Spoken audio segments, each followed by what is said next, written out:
Indian premiere league 2025 पूर्व चलित वर्ष आगामी सीजन पर एक मेगा निलाम आयोजित हो एवं एही मेगा निलाम पूर्व समस्त 10टी टीम को निज निजर रिलीज एवं रिटर्न खिलाड़ी तालिका घोषणा करने को पड़ो।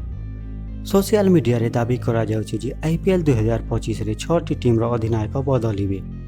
जदि एही दाबी को विश्वास करा जाए तेबे मुंबई इंडियंस हार्दिक पांड्या को कैप्टेन रू हटाई पुणी थरे रोहित शर्मा को दे पारे।